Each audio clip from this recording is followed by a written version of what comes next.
ప్రభువును రక్షకుడైన యేసుక్రీస్తు వారి ప్రశస్తమైన నామానికి మీ అందరికీ వందనాలు, శుభాలు. అందరూ బాగున్నారమ్మా? దేవాదేవుడు మరి యొక్క నూతన దినం దయచేసిన దేవదిన వందనాలు చెల్లించుకుంటూ ఈ దినపు వాగ్దానం ధ్యానించుకుని ప్రార్థన చేసుకుని మన పనులు ప్రారంభించుకుందాం. ఈ దినపు వాగ్దానం కాగా నేను మరలా ఈ జనుల ఎడల ఒక ఆశ్చర్యకారం జరిగింతును, బహు ఆశ్చర్యకారం జరిగింతును.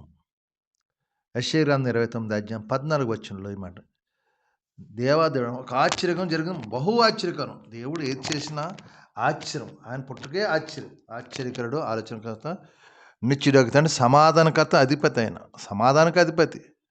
ఆయన ఆశ్చర్యకార్యాలు జరిగించలో ఆయనకే సాధు. ఎర్ర సముద్రం 2 పాయలుగా చేయగల సమర్థుడు. 6 నెలలపై తన బిడ్డలను నడిపించే సమర్థుడు. ఆయన ఇశ్రాయేల్ జనాన్ని పగలెంత దెబ్బ రాత్రి నెల తగలకుండా మరి కాచి కాపాడిన దేవాదేవుడు ఆయన ఆశ్చర్యకారులు నీ జీవితంలో నా అందరి జీవితాలు చేయాలని కోరుకుంటాడు. కాబట్టి ఈ జనులు ఎలాగొన్నా ఆయన చిత్తాన్ని నెరవేర్చబడగా, ఆయన ఇష్టం నెరవేర్చబడగా, ఆయనకి ఆయాస్కరణ పనులు చేయకుండా నడిచినప్పుడు దేవుడు ఆశ్చర్యకారులు జరిగించడం వాగ్దానం చేస్తున్నాడు. దేవుడు ఎలాంటి ఆశ్చర్యకారం, బహు ఆశ్చర్యకార్యము నువ్వు ఊహించని, ఆయన అడుగు వాటికంటేనూ ఊహించే వాటికంటే అత్యధికంగా ఆశ్రయించే దేవుడు. కాబట్టి ఇది నాన్న వాగ్దానం నువ్వు ఎప్పుడు కూడా ఒక ఆశ్చర్యకారం, ప్రభా నువ్వు ప్రార్థించే అడుగు, నా జీవితంలో గొప్ప ఆశ్చర్యకారం చేస్తావు, నువ్వు ప్రార్థించే దేవుడు నిశ్చయంగా విశ్వాసంగా ప్రార్థన చేసిన గొప్ప కార్యాలు దేవాదుడు జరిగిస్తాడు. కాబట్టి ఈ దినాన్ని నువ్వు ప్రార్థించేవనంటే నా జీవితంలో ఒక అద్భుతం చేయి, మెరాకిల్ జరగాలి, ఆశ్చర్యం ఉండాలి, నేనే ఆశ్చర్యపోవాలి ఆ కార్యం చూసని నువ్వు ప్రార్థన చేసినప్పుడు దేవుడు నీకు నిశ్చయంగా సహాయం చేసిన గాక. ప్రతి ఒక్క బిడ్డని దేవుడు దీవించాల్సిన, ప్రతి కుటుంబంలో సమాధానం వచ్చిన గాక, నెమ్మది కలుగును గాక.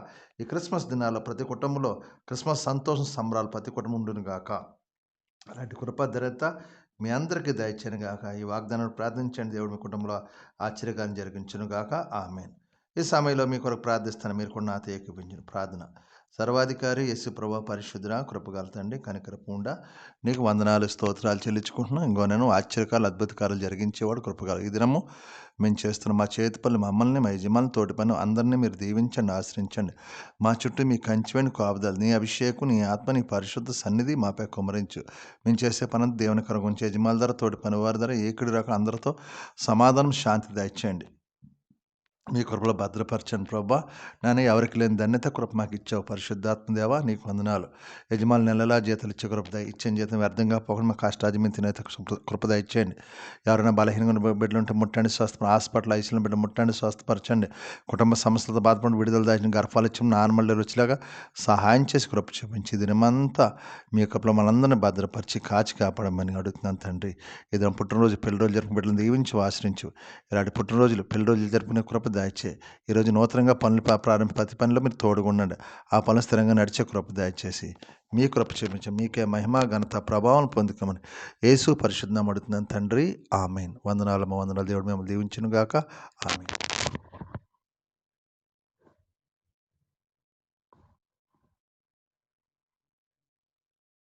ప్రభువు నామంలో ఈ వీడియో వీక్షించిన ప్రతి ఒక్కరికి జీసస్ స్వస్థత ప్రార్థనా మందిరం వారి ప్రత్యేక వందనాలు తెలియజేసుకుంటున్నాము. మరి ఇంకెన్నో సందేశాలు, వీడియోలు, సంఘ కార్యక్రమాలు మీకు అందుబాటులోకి రావడానికి పక్కనే ఉన్న సబ్స్క్రైబ్ బటన్ని ప్రెస్ చేసి బెల్ ఐకాన్ని కూడా ప్రెస్ చేయాల్సిందిగా కోరుకుంటున్నామండి.